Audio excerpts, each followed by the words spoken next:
Okay, you'll see a few of the slides that look similar, except that I've changed this to called Being Ready for Dakar. And the first, for the goal slide, is still the same. We want the teams to be totally ready with all of their files, assumptions, prior to beginning the simulations of impact assessments and adaptations. And that means reviewing the crop model input files, analyzing CTWN responses, and that involves looking at the surveys, overlay files, the assumptions, looking at plots, probability of exceedance, and then looking at CTWN. Somebody's creating some noise, so if you could put on mute. Just come on, select your scratching on a desk.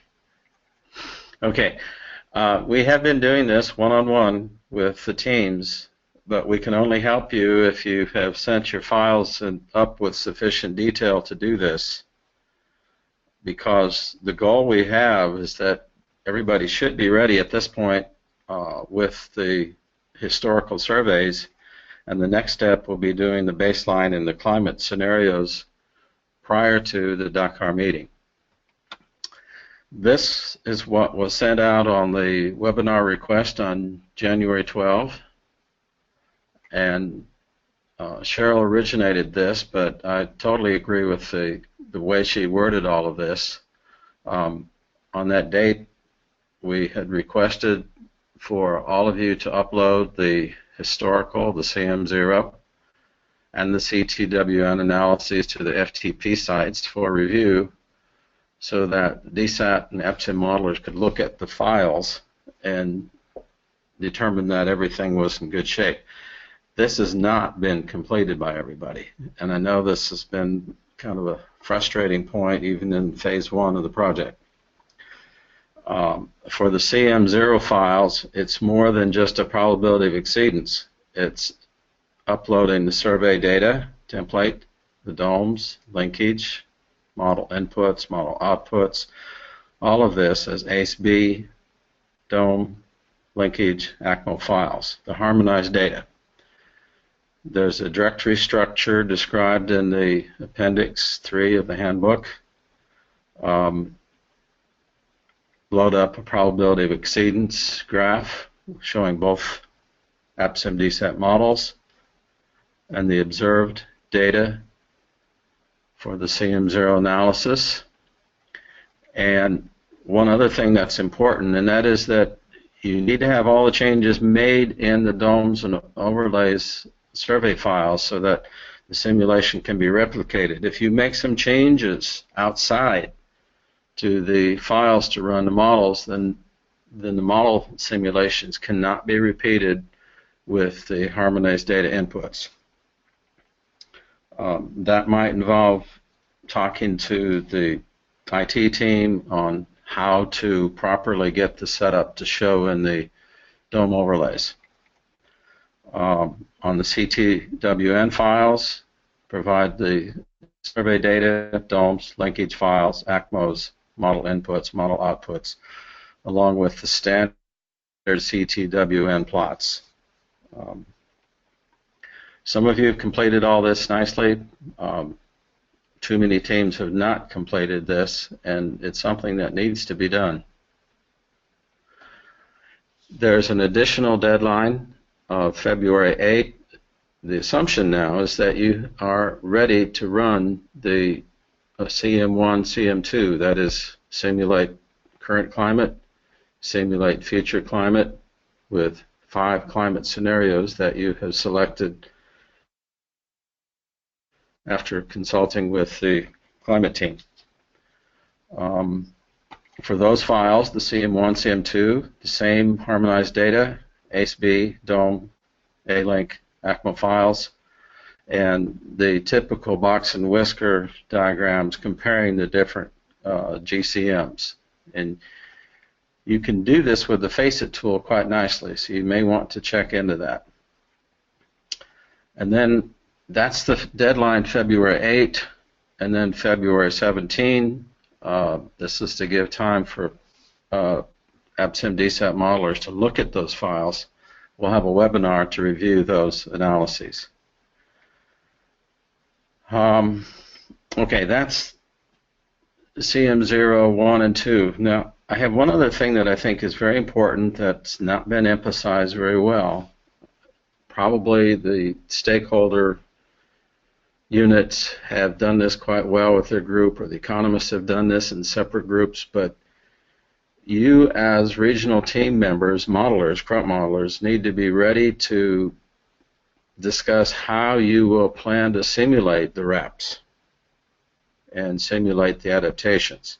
So you need to have good communication and come ready with to Dakar with a plan on how you will simulate a future RAP, and that means that you're visualizing what the yield levels will be out at, I think it's 2050 or 50 years from now, and you will actually try to attempt to simulate something like higher fertility, plant population, improved variety to achieve that yield as a double check on what the economists want to do with their yield trends. So that's kind of my overview. Are there questions at this point?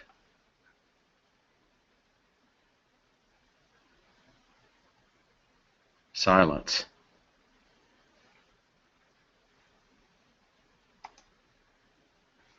Anybody with a chat box comment? We have 15 now. Okay. Pakistan. Hello. Yes? Go ahead. I just wanted to ask, with regards to uploading the files on the FTP site, when I do that, they become zipped as zip files, and then I don't know how to see if I've uploaded everything or not. We just got some files from you, Patricia, and I've looked at them. Cheryl transferred those over to the Dropbox. So I think in your case, I think you're okay. Okay. But I think it would be good to see what I've uploaded, right? Okay. Let's, Ming, if you're listening, remember that message to Cheryl. Cheryl's not here today. Yes. Pakistan team says they've uploaded all the results to the FTP site. Okay. I'm going to go ahead and review just a little bit of review of what we did last time, but I want to, and then we'll go into looking at some probability of exceedance plots that are new since the last time. And if I can get back to live here, yeah. Okay. There's one other thing that Cheryl looked at, and that is that she looked back at the work plans. And in reviewing that plan of work, there are many more crops, promises to do livestock modeling, other regions than right now we're aware of on the FTP side. And this brings up two issues. One is that you need to either complete those by the time of the Dakar meeting or discuss plans for how to complete those. And it is also quite likely that you were too ambitious in the first write-up of that project. And if that's the case, back off and be realistic about what you can or should do. But come with a plan on what you will finish out of that work plan. Otherwise, it's time to let everybody know that now, or you'll be stuck with some promises later. Okay? Come to Dakar with the historical survey, probability of exceedance, the CM0, CM1, all completed, box and whisker plots for that. Some of these you'll see here as examples. Come with the CTWN simulations completed and the figures. And we will have discussion sessions on both of these topics. There's an agenda that's being prepared right now that may come to you in another few days. And one other request. You may have seen this in an email from Alex, but in the log frame to DFID, there was text written about evaluating model capabilities to predict extreme weather events. And if you in your region know of what I call long-term, 10 years or more record of yield at single sites, at including even regional yields, this could be network of variety trials, district level, national level, please let Alex know. Because the goal there is to document the extent to which crop models are able to simulate the year-to-year variation in weather, including extremes of drought and heat. And this is something that you cannot do with a single season type because the weather pattern in the historical farm survey is not enough to do that. Any questions or comments on these last two slides?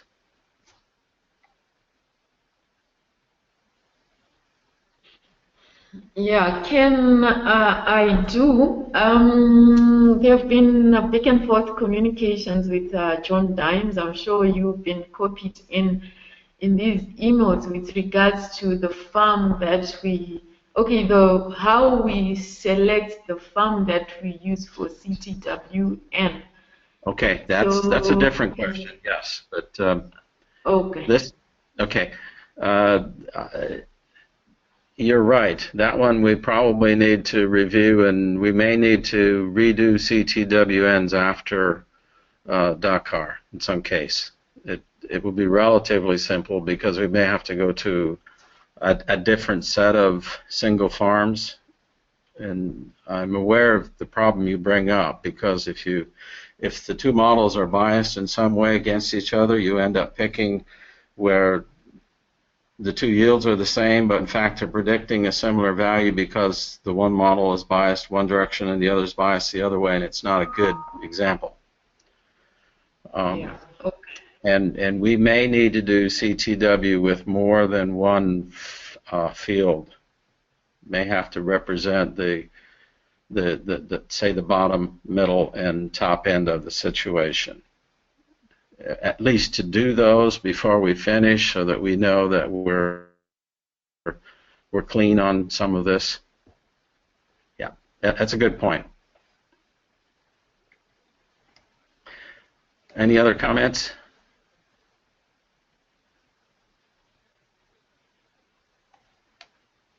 Chat box will work too.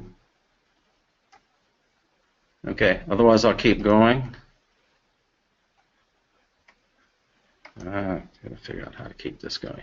Okay, some of these, I have about 4 or 5 slides that are the same as what we saw last time, okay? But just reminders of some common issues in these survey and overlay forms.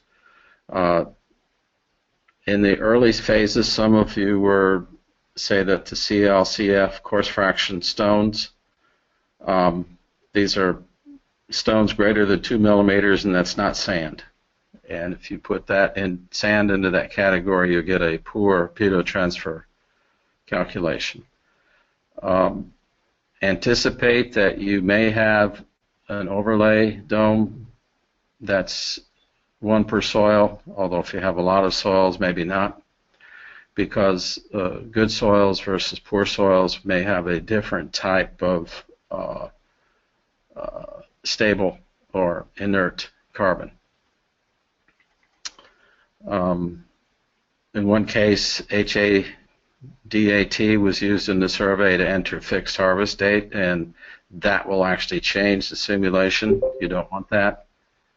That code should be HDAT, and that will just go into the file, the observed file data. It will not affect the simulation.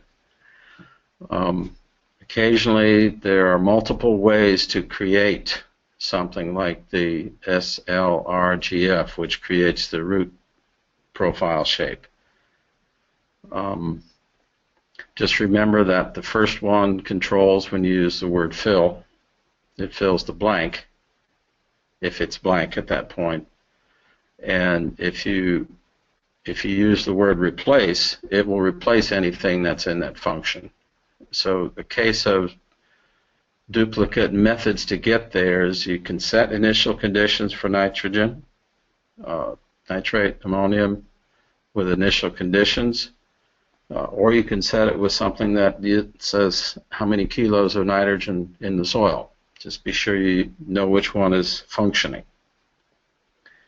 The SOM3 pool for the DSAT, which is the SLSC, functions there. But for the EPSIM modelers, they can actually use the SLIC with a transpose function to do the same. And they're controlling the fraction inert.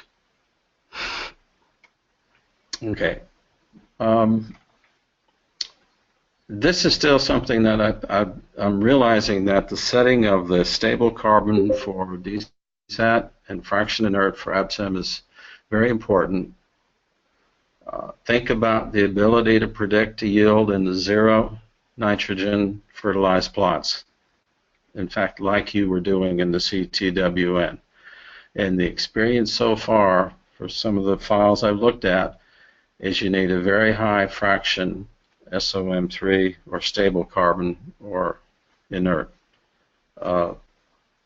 Just give you an example, the CLIPS team, I saw a value of 0.97 for the fraction stable, which is a long way, much, much higher fraction stable than the 75% that was in the default.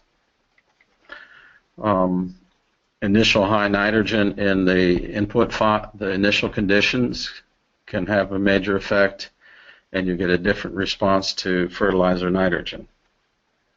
Organic amendments is meant only for manure if you have crop residue that's in initial conditions. I saw a few soils that seem to have very high water holding content. Just be sure they're real. Anytime you get above 17%, it's possibly not real. This is setting the rooting profile. It should be done one time.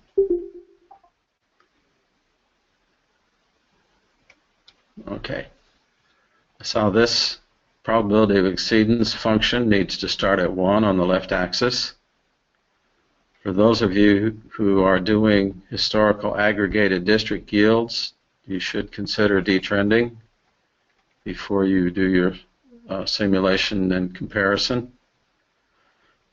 This comment about very, very low soil water holding capacity, DUL minus LL of 0.04 to 0.05, probably means there's a problem.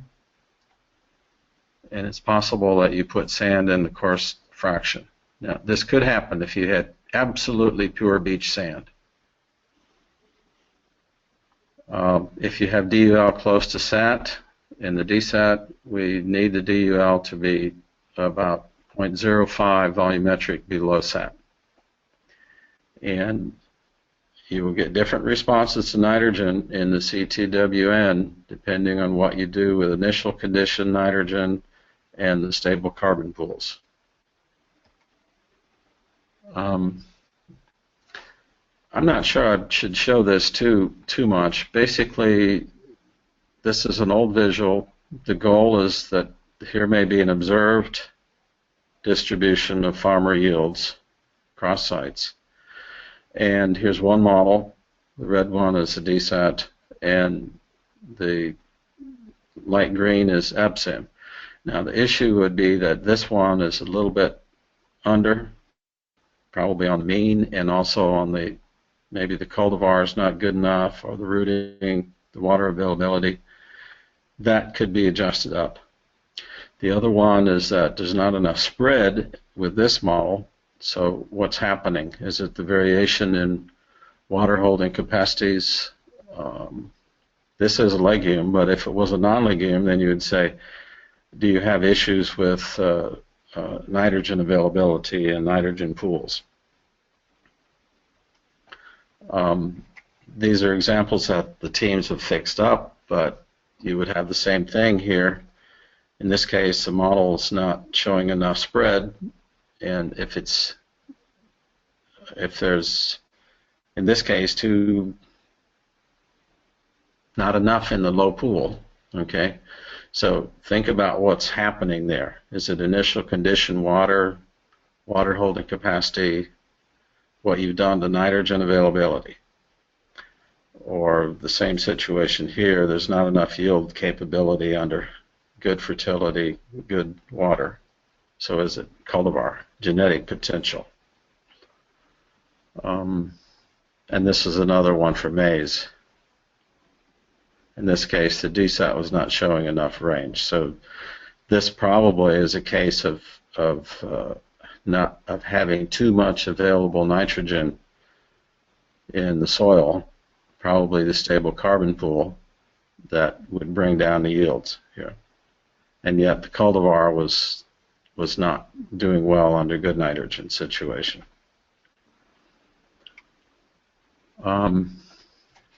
Okay, that's enough of the examples.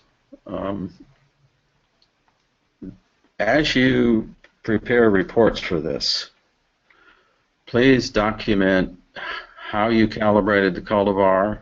This is I'm talking about the experimental data for the cultivar coefficients. Provide the evidence, write that up.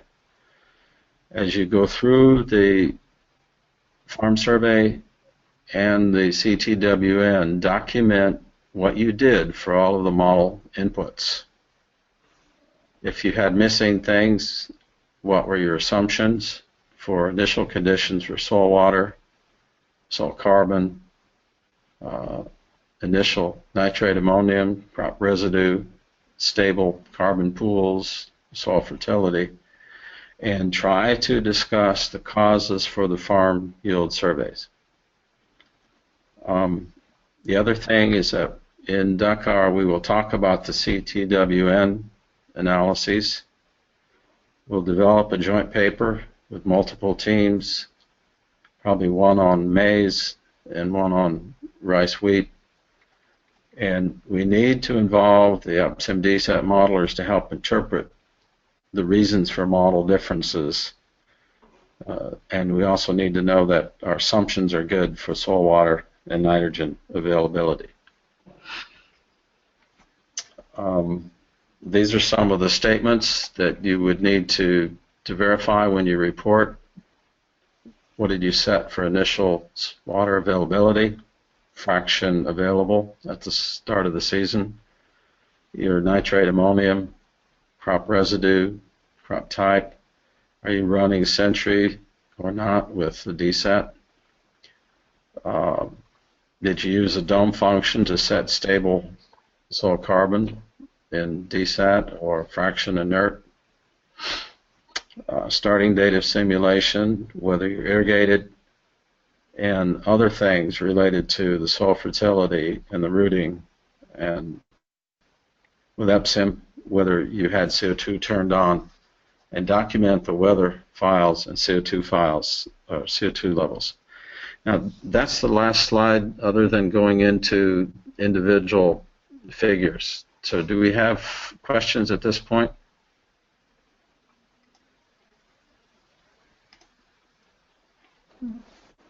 Okay. Hello, Ken, this is Dakshinamurthy from Madurai, Tamil Nadu. Yes. Yes. You can see my chickpea simulation with better calibration is clearly improved with UPSIM chickpea simulation. I sent a little late. Geeta, I sent you an email, the updated chickpea simulation. So you can clearly see with better calibration, the probability exceedance was very much improved. I think maybe that's a good thing. I have a whole set of those, and I'll actually bring yours up right now if you want. Okay? Okay.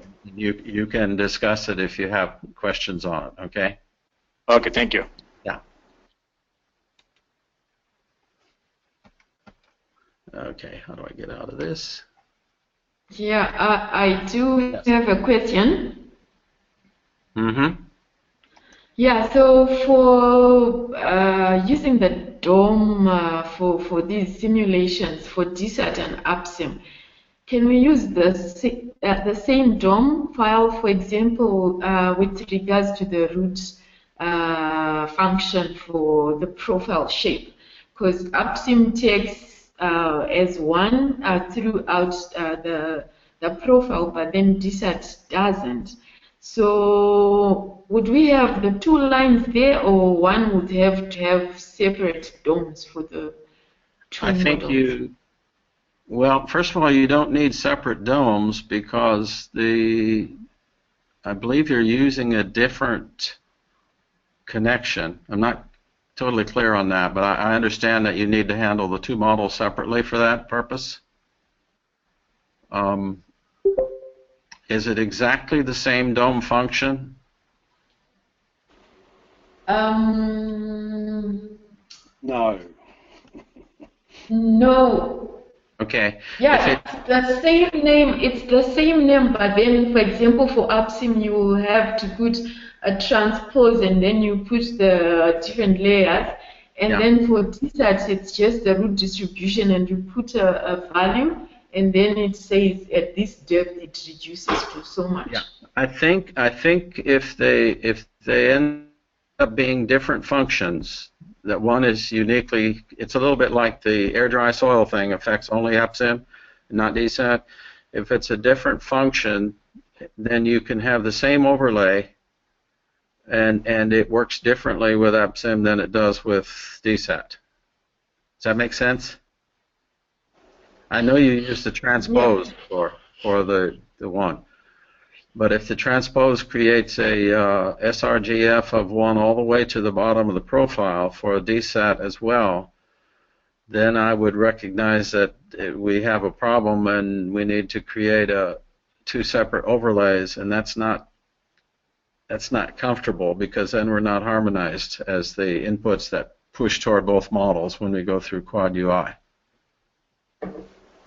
We'll have to check on that. Maybe Ming can make a note of that. The function here is, one is a transpose to change the routing profile shape, and the other one is the SLGRF for the DSAT that changes the soil profile after it's derived. Okay. Yeah.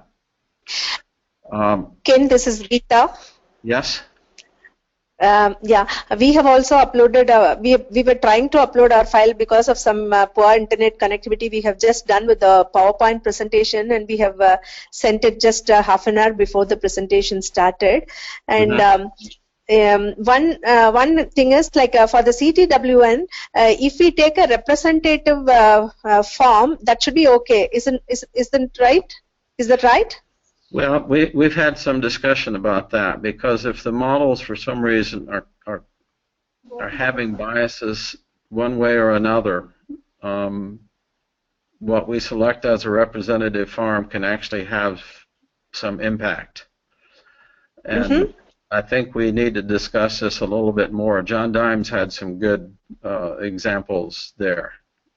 Okay, actually what we have done in our case is for producing the results, we have three kinds of system we have taken. One is maize and alone, and then rice alone, then rice maize cropping system, sorry, maize rice cropping system. So how we have simulated is 70 forms each, 70 forms in maize, 70 forms in rice. Then again we have simulated 70 forms which is coming under the maize rice cropping system. Again another 70 form which is for the rice, which is coming under again maize rice cropping system. So should we consider this separately, or should we club it together, 70 plus 70 maize and 70 plus 70 rice?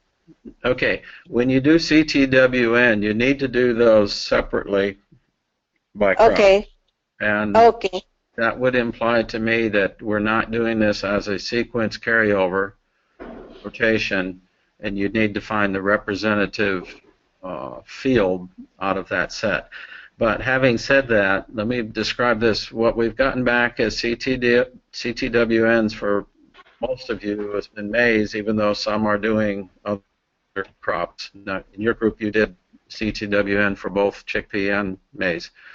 So if you're, those of you who are serious about other commodities, you should do a CTWN with those other crops as well. Mm-hmm. Geeta and Dashina, I put up your PowerPoint. Do you see it? Yeah. Yeah. I'm not sure. Okay. Yeah. Maybe you could discuss, this is the historical survey with the maize, rice, and chickpea, Yeah. and you're doing a 1-to-1 plot? Yes, that's right. When you do the plot, are you doing a zero intercept, or are you allowing an intercept?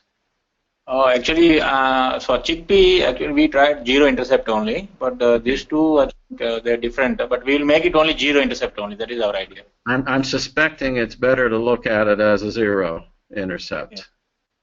The only thing that the concept of intercept plus slope will tell you if the intercept is high, it means there's both a little bit bias and the model's over predicting at the low end.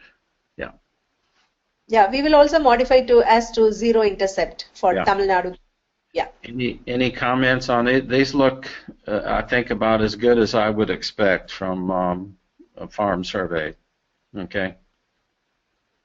But one question with the chickpea is FSIM chickpea consistently is like over predicting. So does FSIM has any something like SLPF so that we can reduce the yield level a little bit? John Hargraves?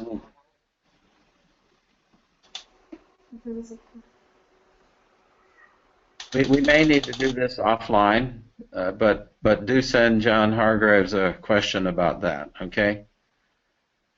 Okay. Yeah.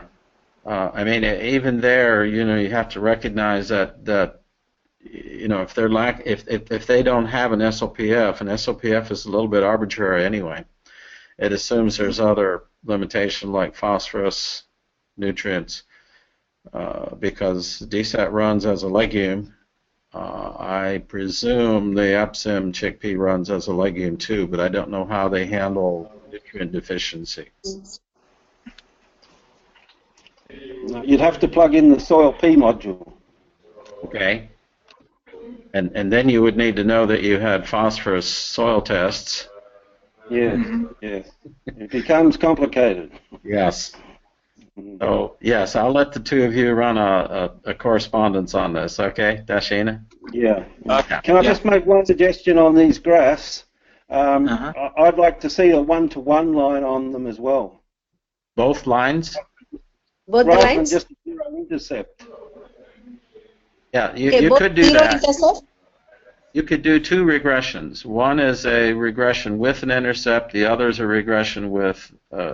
oh, I see what he's saying. Okay. In addition to a regression with a zero intercept, show the 1-to-1 line. Okay? Okay. Yeah. Both It shows the bias that way. Yeah. Typically, you will find that the slope on the model may be either 1.2 or 0.7, and it says that the model is under or over predicting. It's the bias. You would like the slope to be close to 1. Okay. Yeah. I can move. Yeah, go ahead. If we can move to the next slide, I will show you this probability exceedance. How it improved. Earlier you presented the old chickpea, and then now you can go to the next slide, please. Yes, this looks very good for maize and rice. Even the chickpea also quite improved because we use calibration and expertise from Ikisat, Nageshwar Rao helped us to improve the chickpea calibration. So we use 9 locations all over India, the All India Coordinated Research Project trials, and then we try to calibrate the chickpea cultivar. And now I think a little bit improvement in this probability exceedance. The tile is extended to 2.5 tons, even in the FSIM also. Okay, yeah, this is what we want to see. Probability of exceedance for every crop you use. And you have done a CTWN for all 3. So here is CO2 response for maize, rice, chickpea. And maize is doing what I would expect, not much response. Chickpea and rice are showing responses to CO2. although DSAT rice, something is puzzling to me. Yeah. But at 180 kg nitrogen level, it is responding to CO2. If you next slide, you can see this. Okay. Yeah, you can move to the next slide, which is 180 kg. 180 kg. Let me highlight what's happening here. A lot of the models, and I believe the series rice is like that. It will be minimum of P-carb or, well, nitrogen limited yield, and the nitrogen here is limiting the response to CO2. Yeah. Okay, this is the next slide at elevated nitrogen, and under that situation, the models are actually showing, even the maize showing a little response to CO2. And in this case, the DSAT is also responding for rice. Very Like little. yeah. Amit, Lakshmi, or Yeah. Yeah, tell me. Nitrogen. I think these are good. Yeah. The only thing I would worry about is if the one model, like we just showed on the prior slide, is not showing a response. Yes, that's puzzling. Really, even with the low nitrogen, the APSIM is showing some improvement for the carbon dioxide response to carbon dioxide, but DSAT is not showing that. Yeah, but what I would worry about first is looking at why it's nitrogen limited, and I think maybe we go a little further, we get a nitrogen response too. Here's the nitrogen response, and this is illustrating that at the zero nitrogen application, there's a big difference between the two models. So what's happening with the soil initial nitrogen stable pools is different between the two models. And that's what caused the difference in the CO2 response between low N and high N. But the input is the same, no? The nitrogen level, everything is given as the same condition is given. Initial condition as well as the input given was the same for both the models. Yes, except that the models have a different way of handling nitrogen mineralization, Lakshmi. That's right. And this is the issue. The models, I don't know whether the Sentry was turned on here or not, or whether it was using Godwin, but either way, there's a different nitrogen availability with the DSAT than with EPSIM. Now, what I happen, this is actually a RISA in the EPSIM shell. And my personal experience with a RISA is that somehow they get some free nitrogen hanging around in the system. And if we have put a RISA inside the DSAT and are finding that. I'm wondering whether this is the RISA in the EPSIM is done 10 years ago or more, but may have the same issue of not being very nitrogen stressed even under zero nitrogen. So it's a model difference on nitrogen availability, nitrogen mineralization. Make sense? Response to nitrogen. Okay. The maize response looks good, response to nitrogen. So again, except that this is not a RISA. Okay. But I think in the aerobic condition, there is not much difference between APSIM and DSAT as far as the mineralization of N is concerned. But only at the flooded condition, it's becoming very different. The mineralization is becoming very different in both the models. And that is the purpose of doing a CTWN, understanding how the models are different and then digging further to know why. Yeah. Yes. Looking down at chickpea, okay, these are both legumes, but the way that we've coded chickpea with DSAT, there is some response to nitrogen. It sort of bumps up the nitrogen level to a luxury level that pushes the assimilation. So in the DSAT, there is a small response, even though it's a legume, and EPSIM is not. 3 kg, yeah? So it actually is understandable from what I understand about the two legume models. Yeah. Okay. Let me back up to, here's the rainfall change. Not much response to rainfall, and this is for South India to explain. You just have high rainfall? So I see like here maize and rice are both are irrigated. So the irrigation is not optimum. Okay. And the chickpea also, some farms they have received one irrigation for some farm, and it's also like a post-rainy season crop, so rainfall does not matter much. And then some farms also given one or two irrigation. So we never expected a response to precipitation for 3 crops. So the same thing resulted here also. Okay, this makes sense. The irrigation, this is irrigated, but just not optimal. And then when you put water on as rainfall, you get small response. Yeah. Okay. And what is the last one? Temperature. These are pretty well, all three are what I would expect. Yeah, chickpea, last time we had the same problem. The temperature, like DSAT, drastic reduction in yield, but not with EPSIM. But this is a question of how the models are configured for the elevated temperature effect.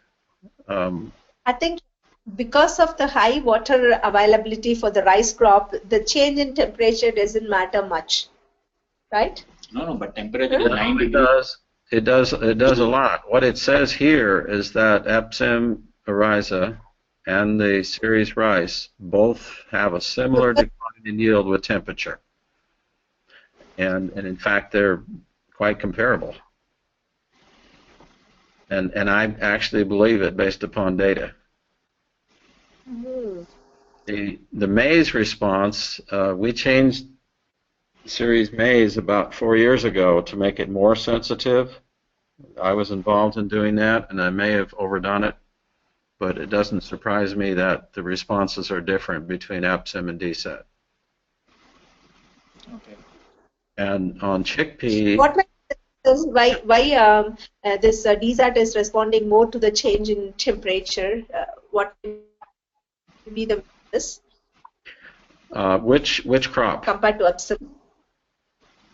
Maize. Maize? Okay. Maize. Are you familiar with the parameterization for RG fill in the species or eco file? There's it begins to reduce rate of single grain growth above 27 degrees mean, reaches 0 grain growth rate at 35 degrees Celsius mean, and that strongly drives that function, and it may be overdone. And the reason I say it may be overdone is because the maize models also accelerate tremendously with warming. And when Joe Ritchie designed a model, that is how global warming changed the maize yield. In fact, it's the way most models change maize yield. I actually think it's incorrect, but that's another question. On chickpea, this was parameterized with some elevated temperature data out of Chambers in Canada for the DSAT about 3 years ago.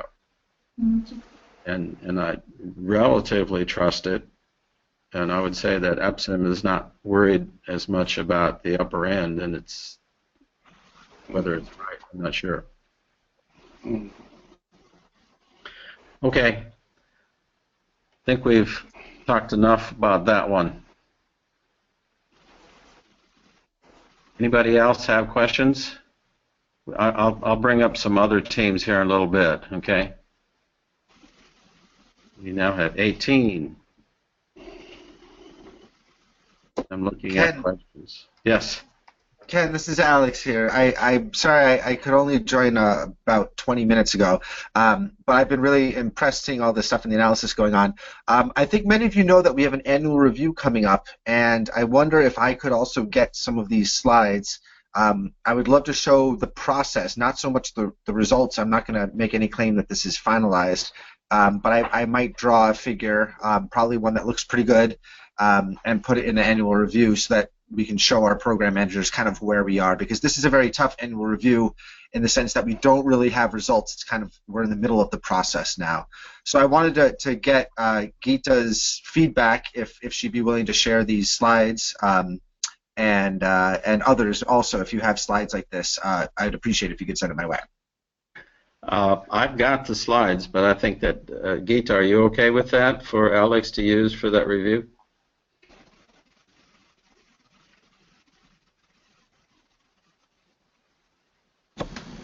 Geeta, we couldn't hear you. Go ahead, use it. Yeah, you can use the slides, Alex. It's not a problem.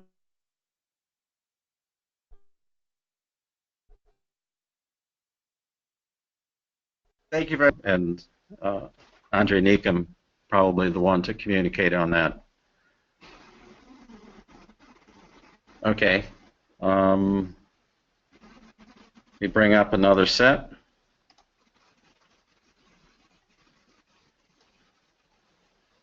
Let's see, which one do I want to show? Suwara, we showed examples last time from Tamale and Navrango. I could show the Kutiala as a different set.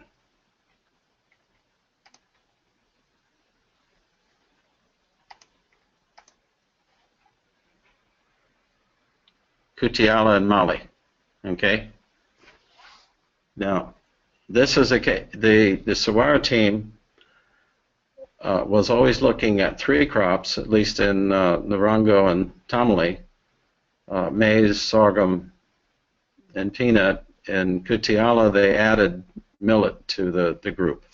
And this shows a whole series of probability of exceedance for blue is the observed. Nope. Green is the observed. For maize on the left, sorghum, millet, and peanut. There's a few little issues here that maybe they need to resolve. For example, the sorghum model with EPSIM, I think that they should be talking with the EPSIM folks to figure out why they can't get the average yield level down to this level. Is it water, nitrogen?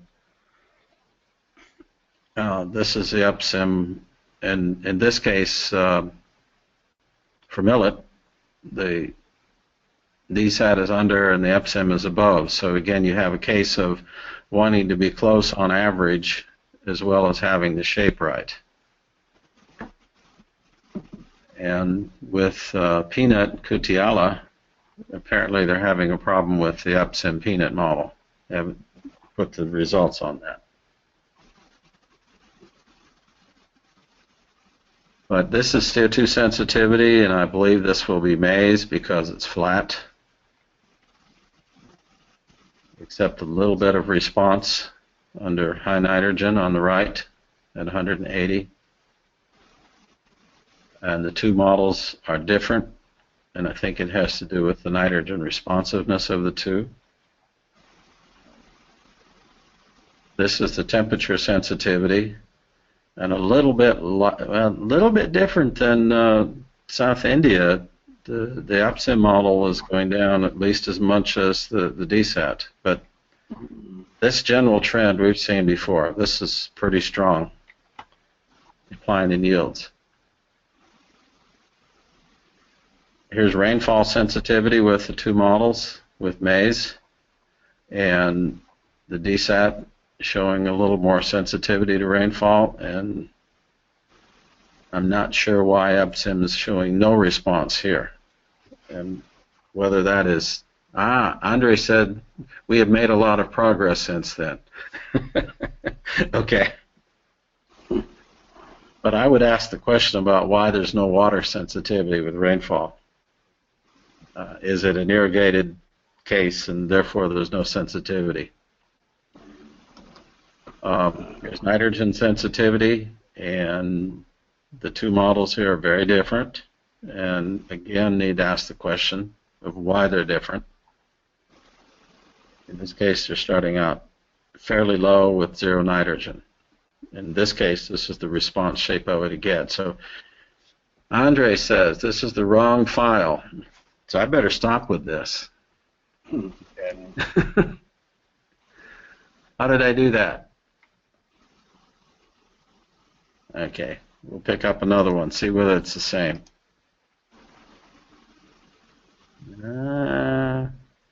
This is Kutiala 2. Let's see what shows up here.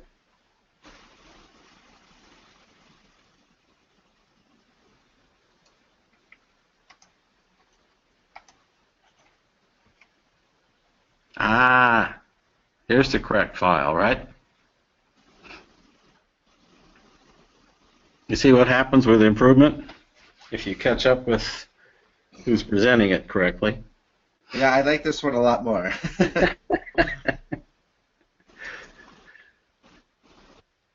Okay. There's CO2 sensitivity with maize. Ken, I actually want to say one thing. I mean, this is actually wonderful because what you've just seen is a very clear documentation of model improvement or calibration and setup improvement. You know what it is, though? It's model improvement in our understanding of how to do it. Exactly. So, you know, again, that's the kind of thing I'd love to show because this is something DFID is very eager is to show that this kind of improvement in the process. So, yeah, even these, Andre, if you're willing to share, you know, these are really helpful. You know, Andre, if you are willing to share, why don't you send them directly to Alex, just for fear that I will have the wrong set that I'm pulling down from the website or the Dropbox. Okay. And there's also good data from Navrango and Tomley, and I don't know that you will want to show both sets because they were very complete over 3 different sites. Here's the temperature response between the 2 maize models, and in this case about the same shape. So it's a little puzzling to me to say one case that one of the models was in the South India was a lot more sensitive, and here they're relatively similar. Rainfall sensitivity, this is what you would like to see. A shape that looks like this.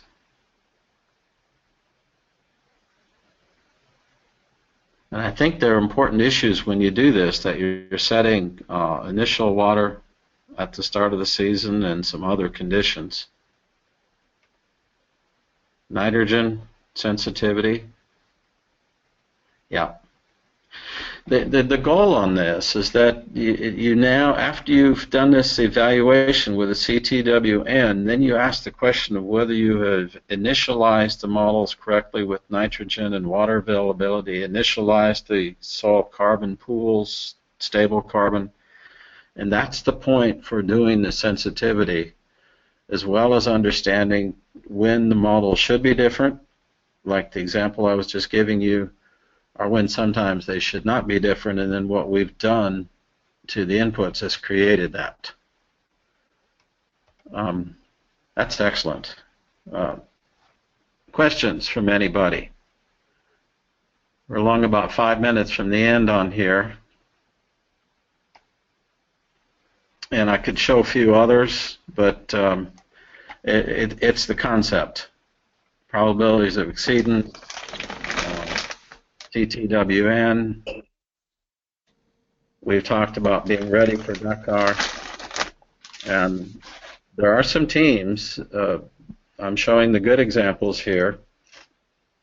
Some of the teams I've not shown are still struggling to finish their first phases. Okay.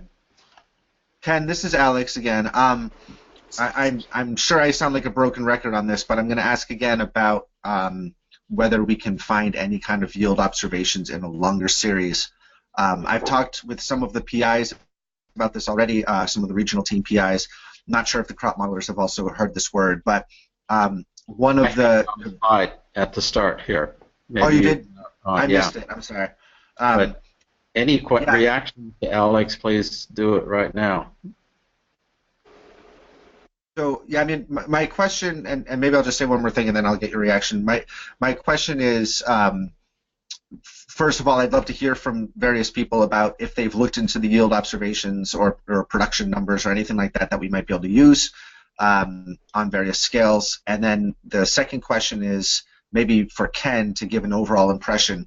Are teams close to having the models configured to the point where we actually have the 1980 to 2010 yield series ready to go, or is this kind of still the place where you are right now, is making these final adjustments? Alex, actually, one thing, like we have yield series for the district for which we are working for more than 30 years. Will that be useful in any case? That would be fantastic. Yes, that's the kind of thing we need. Okay. If you go back to the email I sent, I requested just a very simple spreadsheet where you list, just tell me what the yield data are, like where they came from, and what district it is, and then just make that.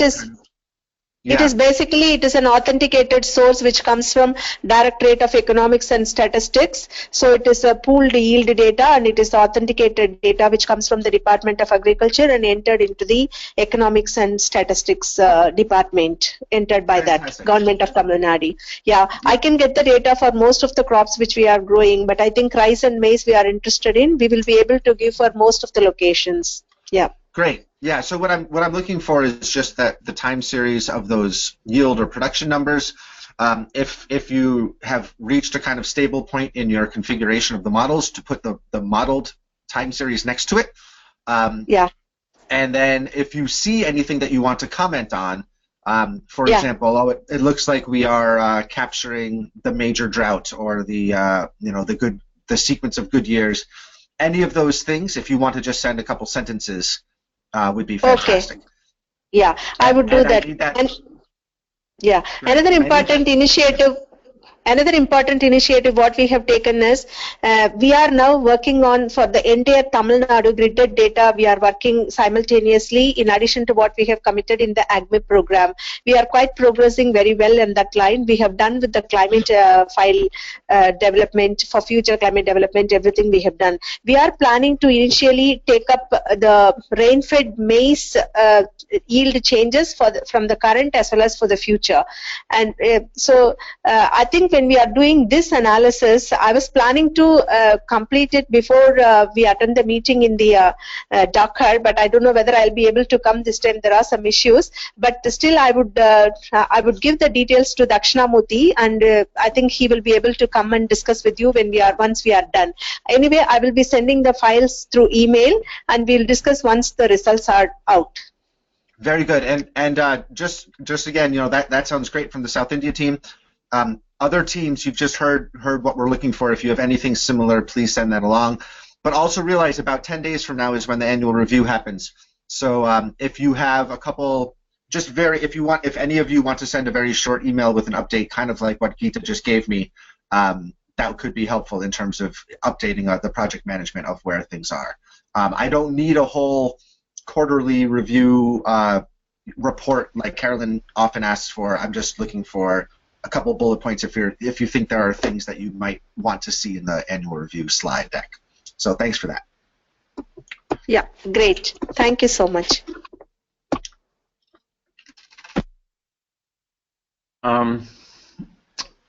Is everybody okay with going, say, another 20 minutes? I've got requests. Pakistan wanted me to show slides, but I had a set from December, and they said they just brought a set up. I don't know if I will find them. Were they sent directly to me or to upload? But Clip sent some survey, and I think I should show those. And I think Clips is okay. But just in case all of you are wondering why we're missing some, I need to shrink that one.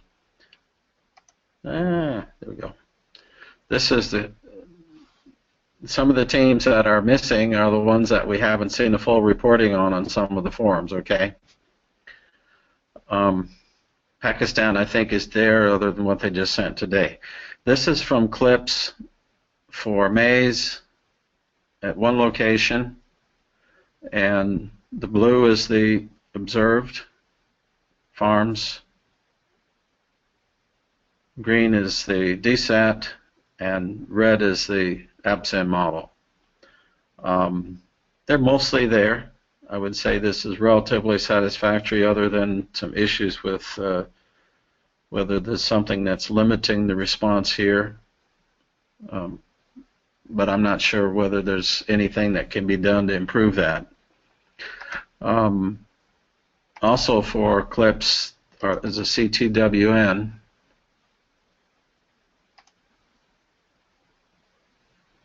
Slideshow. And that's the same. Sorry, doubling up here. This is the maize response to CO2 at low nitrogen. Quite reasonable. What's interesting here is the box and whisker shows that with the 30 years, the DSET showing more sensitivity, probably to soil water, which is something I think that you should also discuss when you report CTWN results. One model may be more sensitive to water than another, and this doesn't surprise me. At high nitrogen, that's interesting. Here the box and whiskers are the size, and there's a little bit of a response to CO2 for APSIM, even more so than the DSET.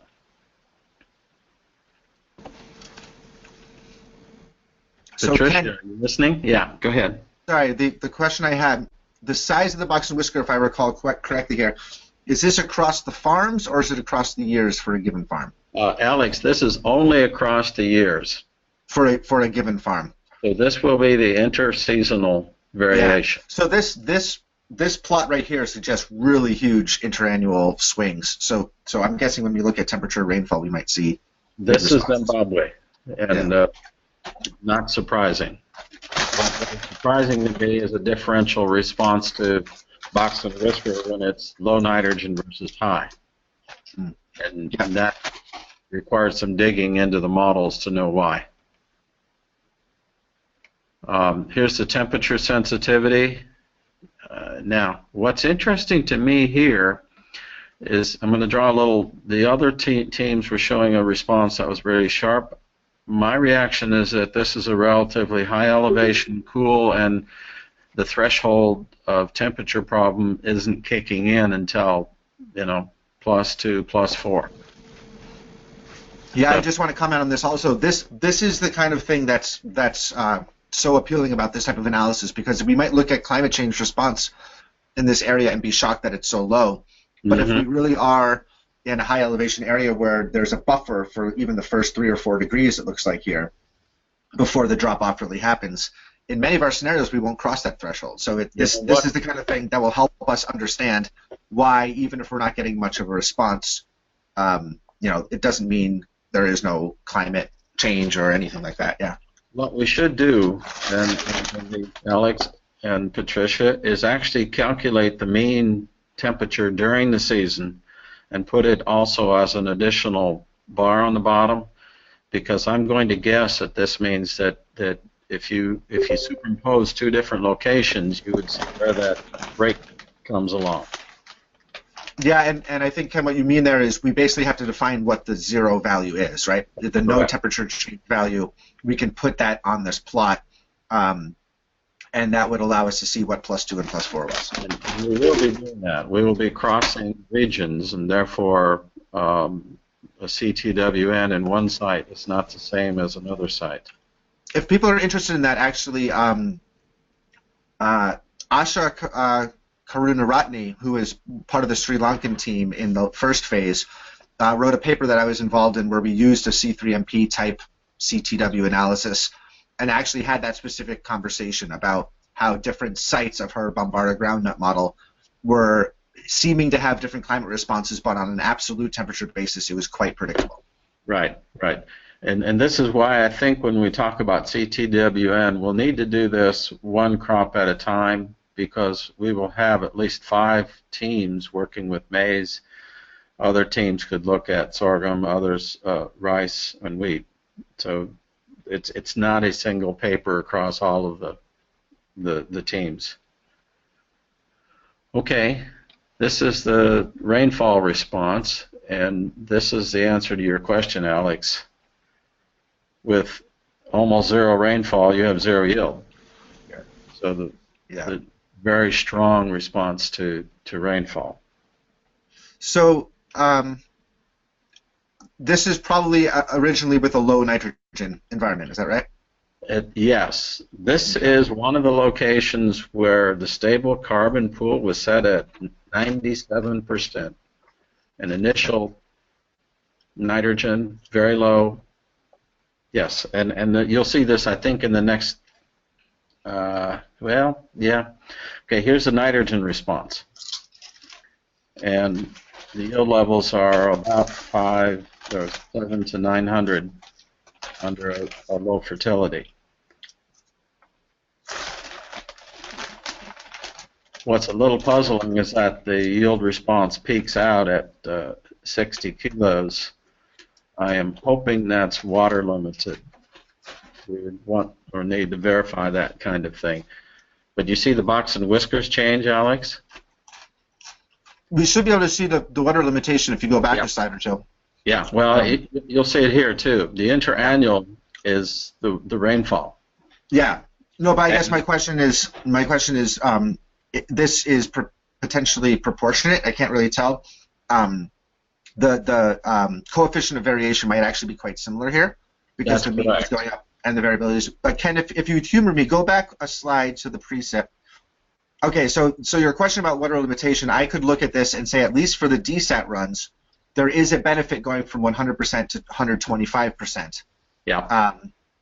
And actually, here's another correction we need to make to these plots. That's the rainfall, not rainfall change. 100% means no change. But I think so. What that suggests to me is that yes, there is some water limitation because as we increase the rainfall, at least for DSAT, there is some benefit. We need to call that rainfall ratio or something. But this these are the plots that were created in Columbia, so we need to give somebody a new set of. We have to make some corrections here. Yeah. Okay. But one of the things that I've known is that fertilizer response changes. You get huge variability in yields with rainfall. If you have no fertilizer, the yields are low under both cases. And that happens in real fields. Well, let me ask a question of all of you. Have you seen enough examples? We still have 15. Yeah, Pakistan says they uploaded on FTP, which I don't have access to right now, so finding their files would not be easy.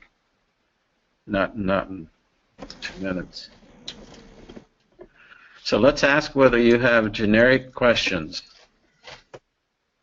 I know that I'm working with Sridhar, who's here now in Gainesville, and what I would say about his fields, there's 1,080 fields, economic survey across large region of Kenya.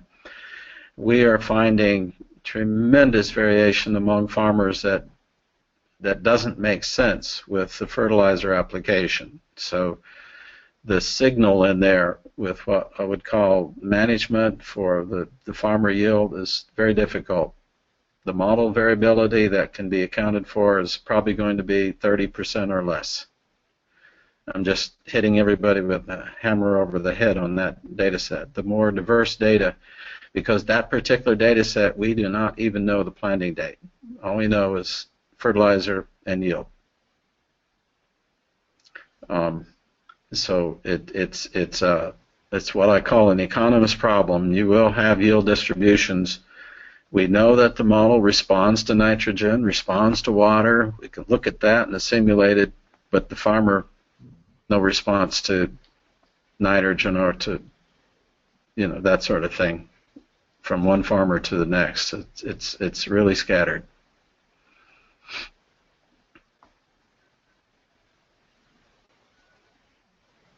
Comments?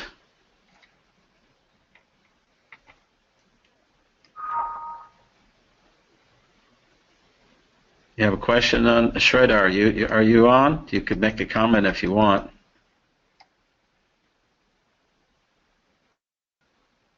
Yeah. Yes. Yeah, mine Ken is on the setting of the meta. One model has 3, 4, and so in setting up these numbers, because we can't put the same numbers for the 2 models, we can't, because they have different number of pools. So when we're setting these numbers, it's just like guess to say, okay, this will be okay for DSAT and then for upstream, or what should we do? For example, I put 97 on because my stable or my fresh in upstream is about 30 0.03. So then that's why I put 97 for DSAT to kind of try to match these. So yeah, sometimes it becomes really difficult. Yeah, I'm getting some echo, but I think I understand the question. Patricia is describing that the 2 models have different ways of handling soil carbon mineralization, and therefore you're parameterizing them differently, and how do you know what makes sense? And I think that's the case where CTWN helps, because you need to try to predict what they would predict for yield under relatively degraded soils. And in this case, I don't know that there's any relationship of the active pool and APSIM model to what should be the stable pool in DSAT, but 97% is a very high stable. On the other hand, Dr. Jones tends to believe it could be that high on highly degraded soils. But for the message for Sridhar and maybe even West Africa, if you have very low yields and degraded soils, that number can go way up. Our experience with Kenya is that 85% for the stable carbon pool is not reducing yields enough with the DSAT. So we probably need to push it. I have not looked at the Suwara example, but I'm likely to guess it's the same issue.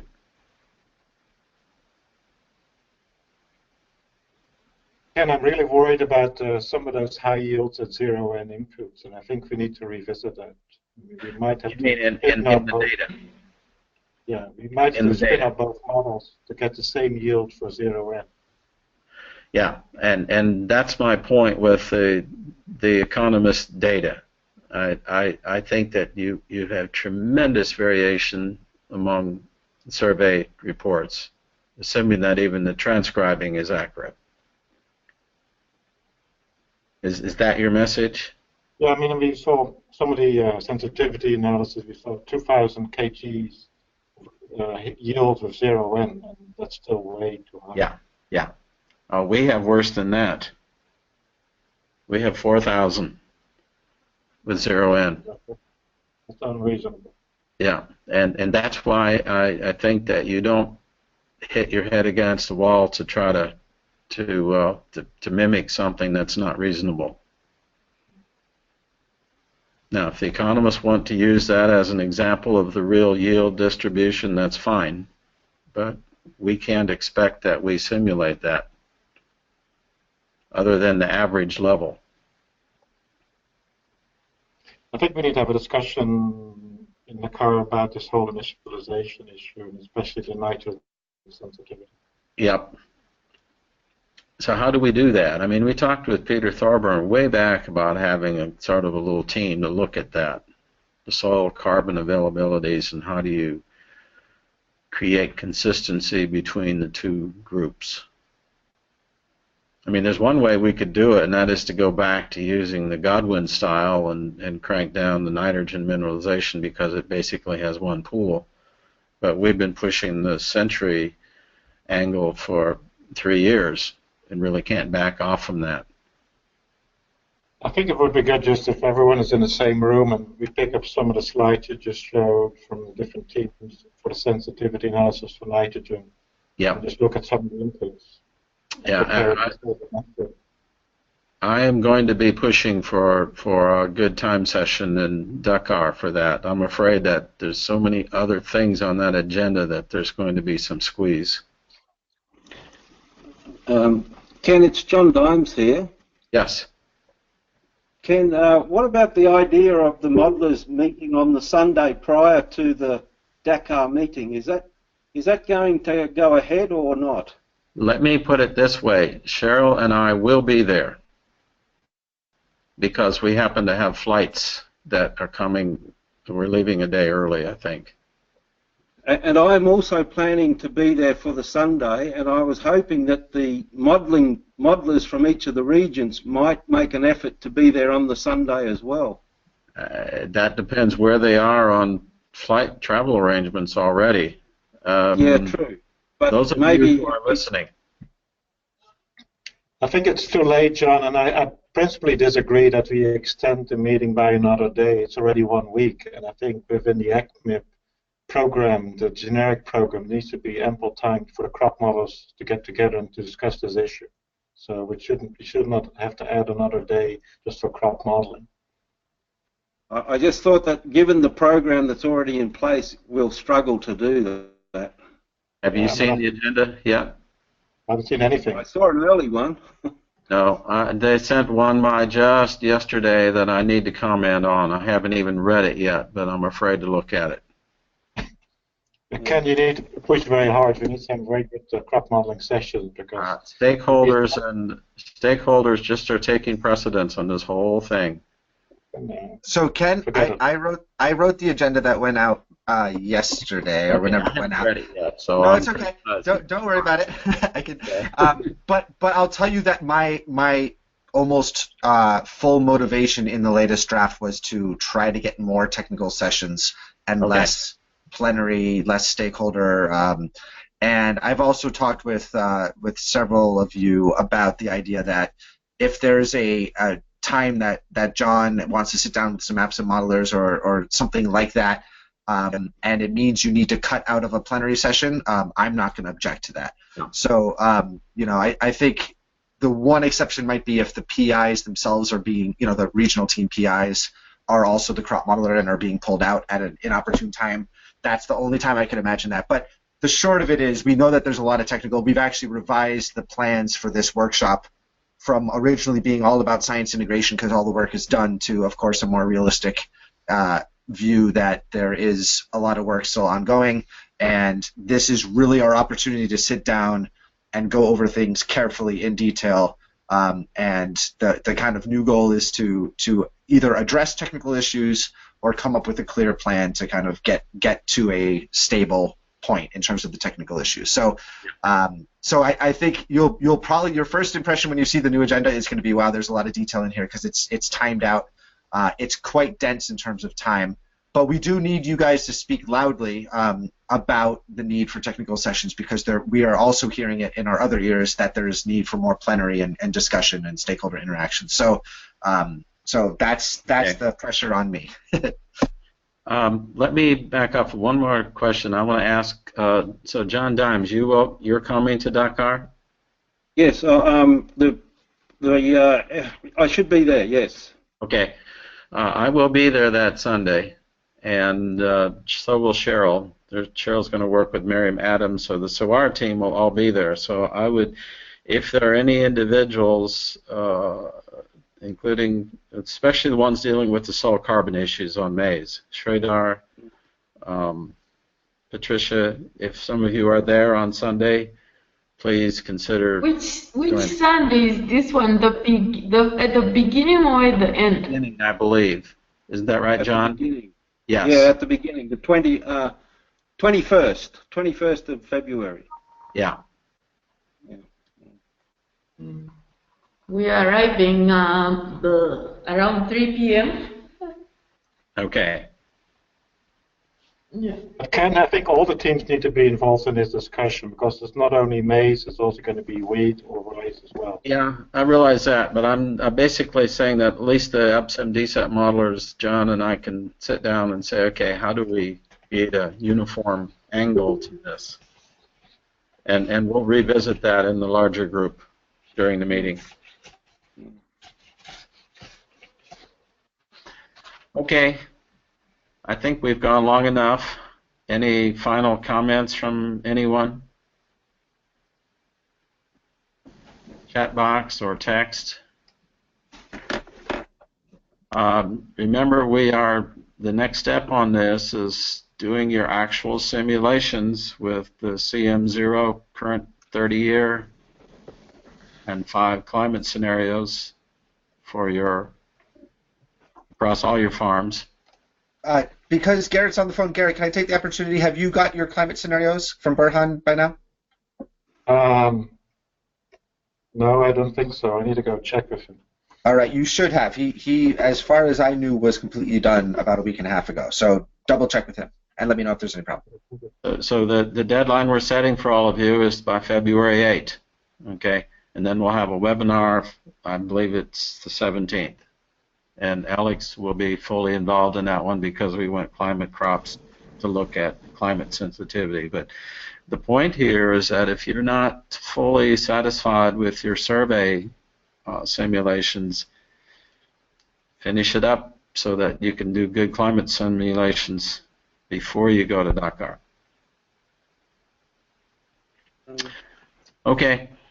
Can I just have one question on the 30-year simulations? Yes. How are the regional teams supposed to manage residues, crop residues at the end of the harvest? Is the idea to reset every year back to the same amount of residues? Yes. Or is there carryover effects? No. The concept in this whole team had been to do seasonal so that you were always restarting and looking only at weather effects in the current year. Right, so the AppSim modelers need to do a reset then, yes, so that the initial conditions are started each year.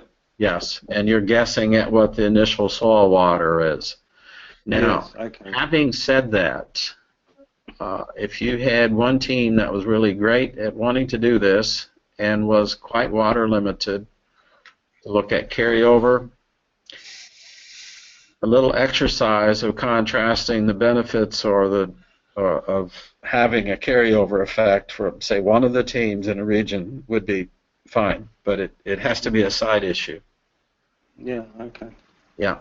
One other comment on that, and this is a question I don't have an answer for, but in one of my previous studies, we tried to look at various dates of initialization when you do reset every year to see if there would be any spin up of soil moisture, and I know this has a lot to do with what's in the field before planting and all these things like that, but I'd at least encourage a conversation, if it hasn't already happened, about whether we should be initiating the runs a week before, a month before. How should we do that? Because there might be a way of still getting some.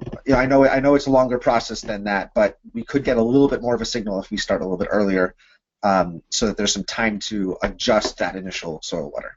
We have been doing 1 month with East Africa. Anybody from Suwara or other team want to comment about when you initialize simulation compared to sowing?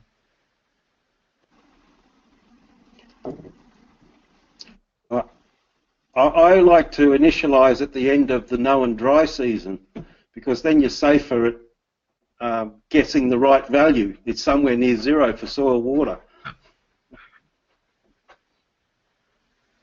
With the Kenya example, there was a little bit of a dry season, but they have 2 seasons mostly, and it was a little messy. But yeah, it was a little bit messy because sometimes the 30-day offset captured rainfall for some farms and not for other farms because of the sowing date selected. Mm-hmm. Yeah. I think this is the same question we have about the residue. I think this might be another discussion we need to have with all the crop modelers in Dakar about the initialization and how to do that properly. Because the models are going to show a different response depending on how we set them. Yes. Yeah. Mm. I'm realizing now that most teams are going quite low residue, and I think that's probably correct. It's Pardon? The water will be important too. Yeah. We said that. The residue, running Century, if you start putting a lot of residue there, that fresh organic matter makes a big difference. And I think they're in the neighborhood of 100 to 200 prior crop residue. The idea that animals remove it. Yeah. it's safer.